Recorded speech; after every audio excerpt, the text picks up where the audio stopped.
শ্মশান ঘাটে নিথর হয়ে পড়ে থাকা এক মহিলার মৃতদেহে হঠাৎই প্রাণ ফিরে এলো। সে উঠে বসে বিড় বিড় করা আরম্ভ করলো।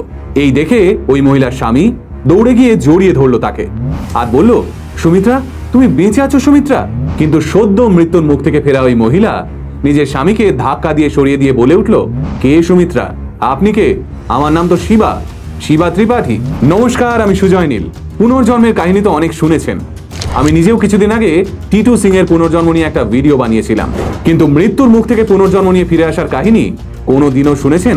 অথবা কোনো মৃত মানুষের শরীরে অন্য আর একটা মৃত মানুষের আত্মা ঢুকে পড়ার কাহিনী? না, এটা কোনো সাজানো গল্প নয়। বিশ্ববিখ্যাত গবেষক ইয়ান স্টিভেনসন পর্যন্ত ভারতবর্ষের এই ঘটনাটাকে সত্যি বলে ঘোষণা করেছিলেন। তাহলে চলুন আজকের ভিডিওতে শুনে নেওয়া যাক গা শিউরে দেওয়া সেই আশ্চর্য পুনর্জন্মের কাহিনীটাই। 19শে জুলাই 1985, 16 বছর বয়সী এক বিবাহিতা মেয়ের মৃতদেহ নিয়ে সেদিন শরীফপুরা গ্রামের শ্মশানে হাজির হলো তার স্বামী এবং পরিবারের লোকজন। সকাল থেকেই হালকা হালকা বৃষ্টি পড়ছিল সেদিন, তাই চিতা কাঠটা জ্বালাতে একটু অসুবিধাই হচ্ছিল। সবাই যখন ওদিকে ব্যস্ত, তখন আচমকাই সাদা চাদরে মোড়া ওই 16 বছর বয়সী মেয়েটার মৃতদেহটা একটু নড়ে উঠল। আর তারপরেই শ্মশানের সবাইকে চমকে দিয়ে উঠে বসলো মেয়েটা। এটা দেখে শ্মশানের সবাই যখন ভূত ভূত করে চিৎকার করে পালাতে শুরু করলো, ঠিক তখন মেয়েটার স্বামী চোখের জল মুছে দৌড় দিল মেয়েটির দিকে।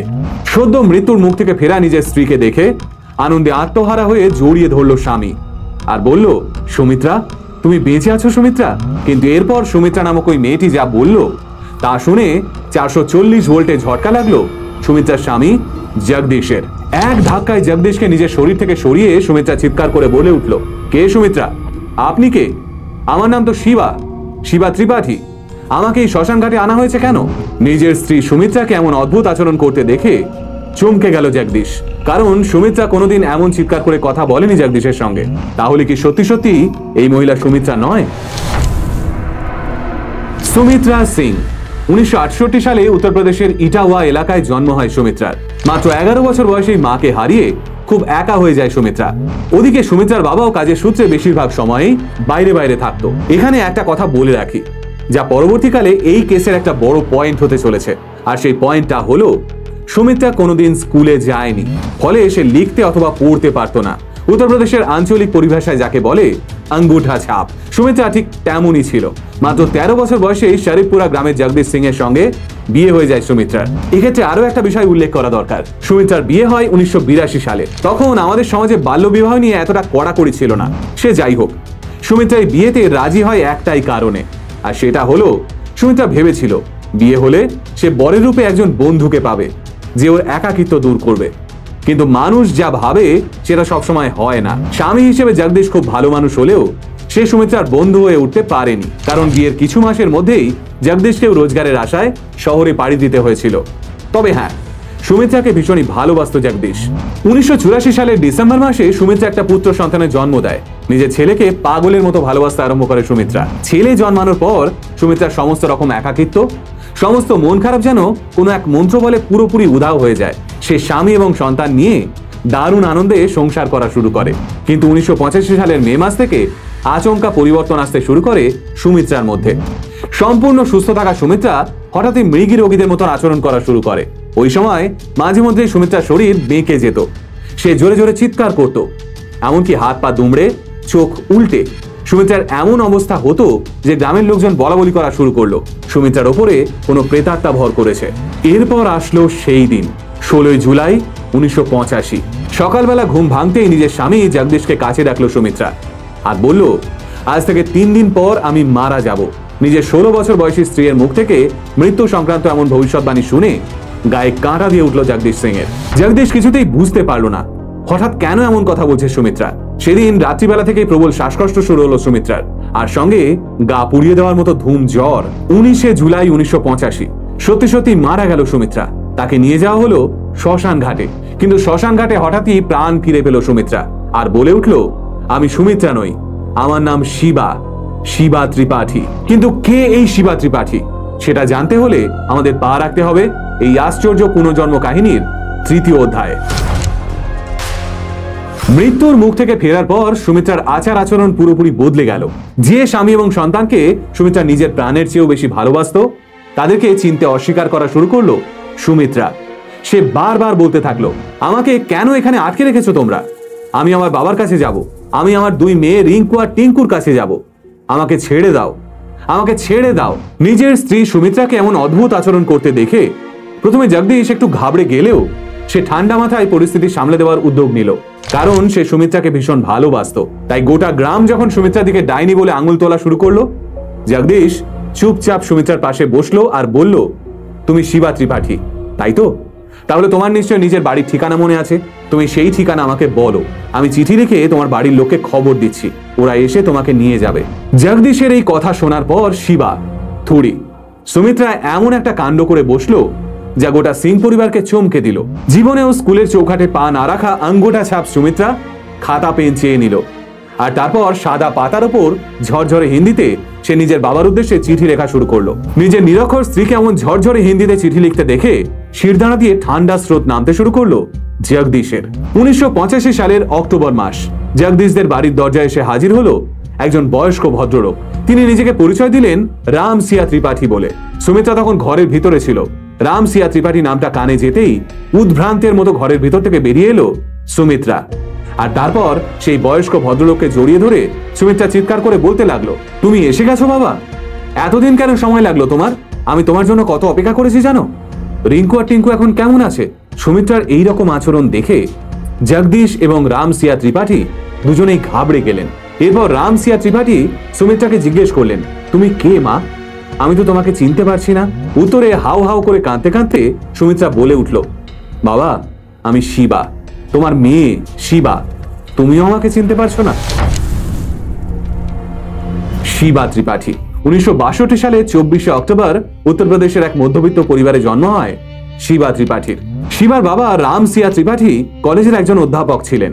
নিজের মেয়ে শিবাকে খুবই যত্নে বড় করেছিলেন রাম সিয়া ত্রিপাঠী। শহরের বড় কলেজ থেকে ইকোনমিক্সে গ্র্যাজুয়েশনও কমপ্লিট করেছিল শিবা। একজন প্রকৃত আধুনিকা মেয়ে বলতে যা বোঝায়, শিবাও ঠিক সেই রকমই ছিল। কিন্তু শিবার জীবনে আকস্মিক পরিবর্তন আসে যখন দিবিয়াপুর নিবাসী ছেদিলালের সঙ্গে শিবার বিয়ে হয়ে যায়। বিয়ের পর থেকেই পণের টাকার লোভে শ্বশুরবাড়ির লোকজন অত্যাচার করা শুরু করে শিবার ওপরে। অন্যদিকে শিবার শহুরে চালচলন আর আধুনিক চিন্তাধারাও ক্রমে চক্ষুশূল হয়ে দাঁড়ায় শিবার শ্বশুরবাড়ির লোকজনের কাছে। ইতিমধ্যে রিঙ্কু এবং টিঙ্কু নামক দুই সন্তানের জন্ম দেয় শিবা। এই দুই মেয়েকে নিজের জীবনে চাইতেও কয়েক গুণ বেশি ভালোবাসত শিবা। তবে সংসারে ধিকি ধিকি জ্বলতে থাকা ঝামেলার আঁচ দাবানলে পরিণত হয় যখন শিবা সিদ্ধান্ত নেয় সে আবার পড়াশোনা শুরু করবে। এই বিষয়টা কিছুতেই মেনে নিতে পারেনি শিবার শ্বশুর বাড়ির লোকজন। 1985 সালের 19 মে আচমকায় খবর উঠে যায় শিবা নাকি ট্রেনের সামনে ঝাঁপ দিয়ে আত্মহত্যা করেছে। অথচ শিবার দেহ যারা দেখেছিল তাদের দাবি একমাত্র মাথায় একটা গুরুতর আঘাত ছাড়া শিবার বাকি শরীরটা অক্ষত ছিল। মেয়ের মৃত্যুর খবর পৌঁছয় শিবার বাবা রাম সিয়া ত্রিপাঠীর কাছে, কিন্তু তিনি ঘটনাস্থলে এসে পৌঁছানোর আগেই লোকাল অথরিটিকে টাকা খাইয়ে তাড়াতাড়ি শিবার মৃতদেহটি সৎকার করে দেয় ওর শ্বশুর বাড়ির লোকজন।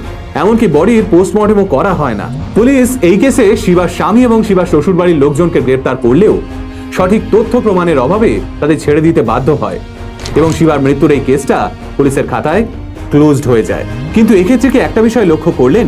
শিবা মারা যায় 1985 সালের মে মাসে, আর ঠিক মে মাস থেকেই সম্পূর্ণ সুস্থ সুমিত্রার শরীরে অস্বাভাবিক পরিবর্তন আসতে শুরু করে। তবে দাঁড়ান, রহস্য এখানেই থেমে থাকে না। ভারতবর্ষের এই আশ্চর্য পুনর্জন্ম কেসটির ব্যাপারে মিডিয়ায় জানাজানি হতেই শুরু হয় আসল খেলা। সেদিন যখন রাম সিয়া ত্রিপাঠী জগদীশ আর সুমিত্রাদের বাড়ি গেছিলেন, তিনি তখন সঙ্গে করে একটা অ্যালবামও নিয়ে গেছিলেন।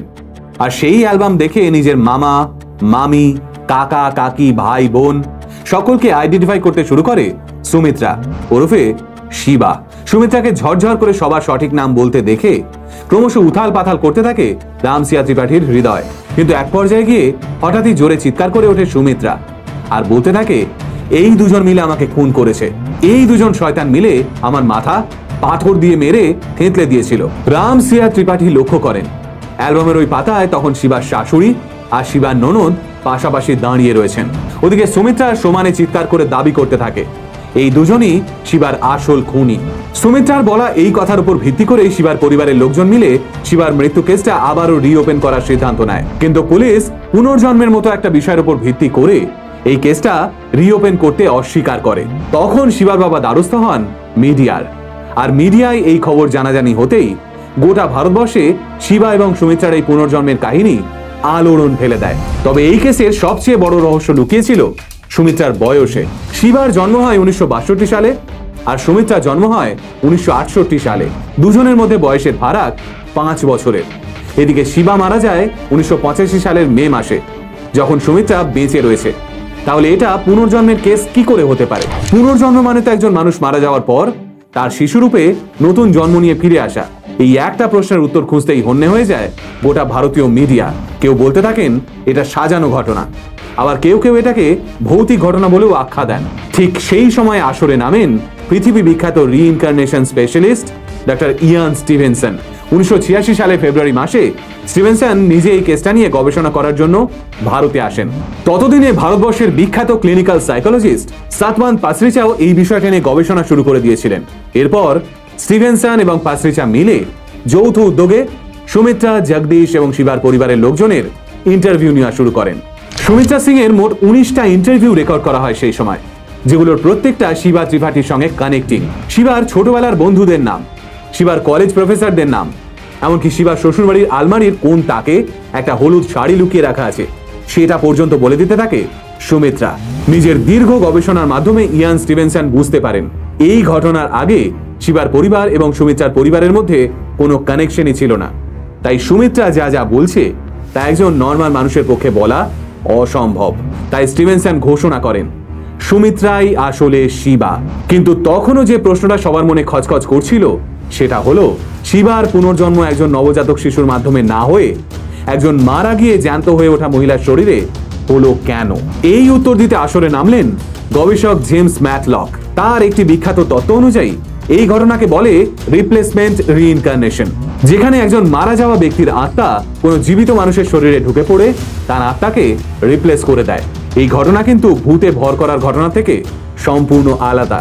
ভূতে ভর করলে একজন মানুষের আত্মা তার শরীরে থাকা সত্ত্বেও অন্য আর একটা আত্মা তার শরীরে এসে বাসা বাঁধে, কিন্তু রিপ্লেসমেন্ট রিইনকারনেশনের ক্ষেত্রে আত্মার অদল বদল হয়ে যায়।